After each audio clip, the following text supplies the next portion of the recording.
Welcome to John Academy. This is Shahul John. आज हम पढ़ने जा रहे हैं NIOS हिस्ट्री कोड 315। चैप्टर का नाम है दिल्ली सल्तनत की स्थापना और विस्तार। चैप्टर 9 है, क्लास 12 के लिए।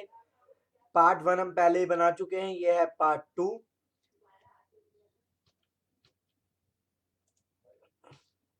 इसके अंदर हम मामलुक सुल्तान के बारे में पढ़ेंगे। पहले प्रीवियस वीडियो को आप पार्ट 1 को आप देख सकते हैं, पहले वाले वीडियो में, यानी कि प्लेलिस्ट में चेक कर सकते हैं। अब हम स्टार्ट कर रहे हैं मामलुक सुल्तान। जैसे कि हमने बताया था प्रीवियस वीडियो के अंदर, इसके अंदर 5 बार सल्तनत चेंज हुई थी। दिल्ली सल्तनत 5 बार अपने अपने ग्रुप लेके, जैसे कि मामलुक सुल्तान आए, खिलजी सुल्तान, लोधी सुल्तान, ये सारे। तो आज हम पढ़ने जा रहे हैं मामलुक सुल्तान के बारे में, जिन्होंने 1206 से 1290 ईस्वी तक शासन करा था। अब मामलुक सुल्तान में कौन कौन से आते हैं? फर्स्ट आते हैं कुतुबुद्दीन ऐबक, जो कि जिन्होंने 1206 से 1210 ईस्वी तक शासन किया। कुतुबुद्दीन ऐबक का नाम आपको पहले से ही पता होगा, जिन्होंने कुतुब मीनार बनवाया था। ठीक है, अधूरा बनवाया था पर उसको पूरा करा था इल्तुतमिश ने। पर आपको ये याद होना चाहिए, कुतुब मीनार के संस्थापक बनाने वाले कौन थे? कुतुबुद्दीन ऐबक। तो इनके बारे में पढ़ते हैं। कुतुबुद्दीन ऐबक एक तुर्की सुल्तान था, जो मोहम्मद गौरी की सेना में उच्च पद पर पहुंचा था। अब ये मोहम्मद गौरी कौन है, आप फर्स्ट वीडियो में चेक कर सकते हैं। तो मोहम्मद गौरी की सेना में उच्च पद पर पहुंचा था कौन? कुतुबुद्दीन ऐबक।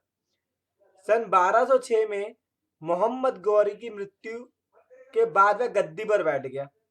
1206 में जब मोहम्मद गौरी की मृत्यु हो गई, तब कुतुबुद्दीन ऐबक कहां बैठ गया? उसकी गद्दी पर।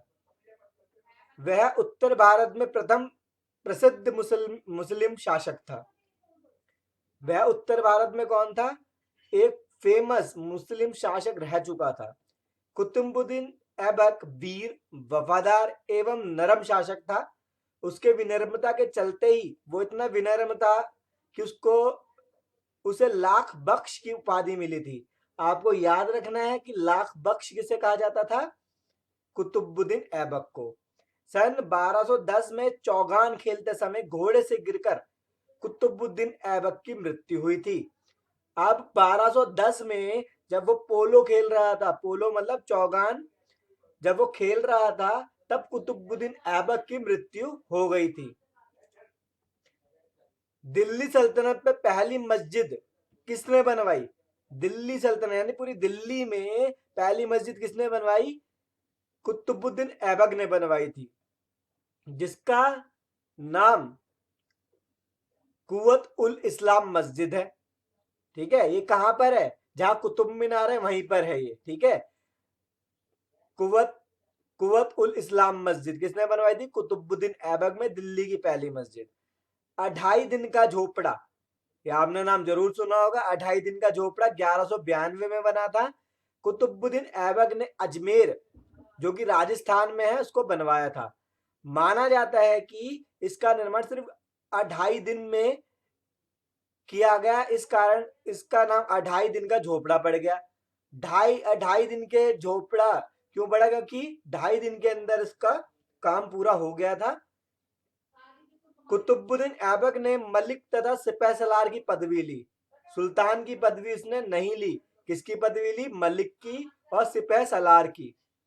कुतुबुद्दीन ऐबक ने कुतुब मीनार का निर्माण करवाया था, परंतु उसको पूरा बनवाया था इल्तुतमिश ने। जैसा कि मैंने आपको शुरू में ही बता दिया था, कुतुब मीनार का निर्माण करवाया था कुतुबुद्दीन ऐबक ने, और पूरा किसने बनवाया था? इल्तुतमिश ने। ये आप समझ गए हो कुतुबुद्दीन ऐबक के बारे में। फिर आए इल्तुतमिश, जिन्होंने 1210 से 1236 ईस्वी तक शासन करा दिल्ली पर। कुतुबुद्दीन ऐबक की मौत के बाद कुछ अमीरों ने उसके बेटे आराम शाह को गद्दी पर बैठा दिया। कुछ अमीरों ने किसको बैठा दिया गद्दी पर? आराम शाह को गद्दी पर बैठा दिया था, क्योंकि वो कुतुबुद्दीन ऐबक का बेटा था। कुतुबुद्दीन ऐबक का बेटा कौन था? आराम शाह। आराम शाह एक अयोग्य शासक था तथा तुर्की अमीरों ने उसके खिलाफ विद्रोह प्रारंभ कर दिया था।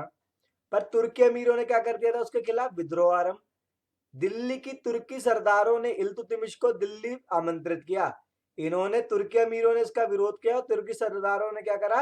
इल्तुतमिश को दिल्ली आमंत्रित कर दिया, इनवाइट करा दिल्ली। फिर आराम शाह ने लाहौर से दिल्ली आकर इल्तुतमिश का सामना किया, तो दोनों की लड़ाई हो गई, आराम शाह की भी और इल्तुतमिश की भी। कुतुबुद्दीन का बेटे आराम शाह और के भी एक की लड़ाई हो गई, किससे? इल्तुतमिश की, इल्तुतमिश से। इल्तुतमिश ने उसे पराजित कर दिया। इल्तुतमिश ने क्या करा? आराम शाह को हरा दिया और शमशुद्दीन के नाम से गद्दी पर बैठा। तो इल्तुतमिश किसके नाम से गद्दी पर बैठ गया? उसने अपना नाम रख लिया शमशुद्दीन, ठीक है, तो उसके नाम से गद्दी पर बैठ गया। क्योंकि कुतुबुद्दीन ऐबक ने सुल्तान की पदवी नहीं ली, ये नहीं ली है, इल्तुतमिश ने सुल्तान की पदवी ली। इल्तुतमिश ने सुल्तान की पदवी ली थी, कुतुबुद्दीन ऐबक ने नहीं ली थी, ये आपको याद रखना है।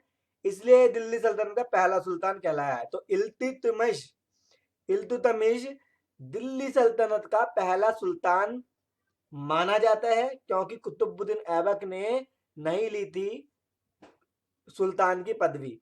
और इल्तुतमिश किसको मारकर बना था? आराम शाह को मारकर बना था सुल्तान। इल्तुतमिश कुतुबुद्दीन ऐबक का दामाद था, ठीक है। इल्तुतमिश किसका दामाद था? कुतुबुद्दीन ऐबक का। इल्तुतमिश ने 2 सिक्के चलवाए थे, चांदी का टंका और तांबे का जीतल। इल्तुतमिश ने तुर्क ए चहलगनी बनाया था। अब ये तुर्क चहलगनी क्या हुआ करता था? इस समूह में वे अमीर हुआ करते थे जो शासन के प्रबंधन में सुल्तान की सहायता किया करते थे। तुर्क ए चहलगनी में कौन होते थे? जो सुल्तान के प्रबंधन में, बनाने में, उसे हटाने में इनकी महत्वपूर्ण भूमिका होती थी। तो आपको याद रखना है, एग्जाम में आता है तुर्क चहलगनी क्या है, तो आपको पता होना चाहिए तुर्क चहलगनी क्या था। जो सुल्तान को बनाने में, उसका प्रबंधन करने में या हटाने में भी एक महत्वपूर्ण भूमिका निभाते थे। उसने इक्त, सेना तथा सिक्का व्यवस्था का रूप देने के लिए उल्लेखनीय कार्य किए। अब इक्त क्या होता है? इक्ता वेतन के बदले भूमि समझौता हुआ करता था। इक्ता क्या हुआ करता था? वेतन के बदले क्या देंगे? भूमि समझौता। इसे लेने वाला इक्तादार कहलाता था, और जो ये समझौता कर लेता था इक्ता का, यानी कि वेतन के बदले भूमि समझौता कर लेता था, वो क्या कहलाता था? इक्तादार।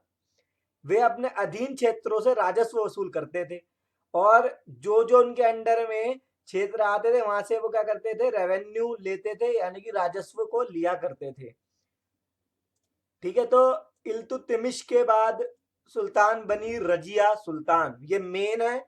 उनसे पहले भी ये इल्तुतमिश के बाद बनी थी रजिया सुल्तान।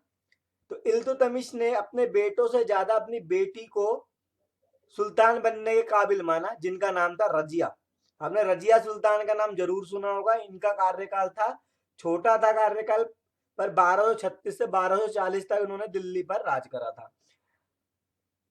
परंतु उनकी मौत के बाद उसका बेटा रुकुनुद्दीन फिरोज सेना के कुछ अधिकारियों द्वारा गद्दी पर बैठ गया था। परंतु क्या हुआ कि इल्तुतमिश का जो बेटा था उसको तो बनाया नहीं था इल्तुतमिश ने, उसने रजिया को बनाया था। पर इल्तुतमिश का बेटा जो रुकुनुद्दीन फिरोज था, वो सेना की अधिकारी द्वारा गद्दी पर बैठ गया था। रुकुनुद्दीन फिरोज विलासी तथा लापरवाह था। अब ये रुकुनुद्दीन फिरोज विलासी था और लापरवाह भी था, इसलिए उसका शासनकाल सिर्फ 6 महीने तक ही रहा था। शासकों के अभाव के कारण रजिया को सुल्तान बनाया गया, ठीक है। आपको याद रखना है, इल्तुतमिश के बाद बना था पहले रुकुनुद्दीन फिरोज, उसके बाद रजिया सुल्तान, पर जो मेन है वो रजिया सुल्तान है, क्योंकि रुकुनुद्दीन फिरोज जो थे 6 महीने तक ही रहे थे और भोग विलास के कारण वो उनको हटा दिया गया था। शासकों के अभाव जब हुआ, जब शासकों की कमी हुई कि अब कौन बनेगा शासन, तो रजिया को सुल्तान बना दिया गया, और दिल्ली की जनता और सेना के कुछ अधिकारियों के सहयोग से रजिया गद्दी पर बैठ गई, यानी कि फिर कौन बन गई? रजिया सुल्तान बन गई। रजिया सुल्तान द्वारा पर्दा प्रणाली को ग्रहण नहीं किया गया था। जैसे कि आपको पता है मुसलमान कास्ट में, मोहम्मदन कास्ट के अंदर पर्दा रखती है महिलाएं, तो रजिया सुल्तान ने इसका क्या करा था, ग्रहण नहीं करा था इसको। उन्होंने मतलब वो पर्दा नहीं करती थी। गद्दी संभालने के बाद रजिया ने रीति रिवाजों के विपरीत पुरुषों की तरह कोट और पगड़ी पहनना पसंद किया था। वो कोट पहना करती थी और पगड़ी पहना करती थी। रजिया सुल्तान पर अबीसियाई सरदार याकूब के साथ करीबी रिश्ता होने का आरोप भी लगा था। उन पर यह आरोप लग गया था रजिया सुल्तान पर कि जो अबीसियाई सरदार याकूब है उनके साथ उनका रिश्ता है, यानी गलत नजर से यहाँ पर देखा जा रहा था रजिया सुल्तान को और याकूब को। पंजाब के भटिंडा में स्थित किला मुबारक में रजिया सुल्तान को 1239 ईस्वी में कैद कर लिया गया था।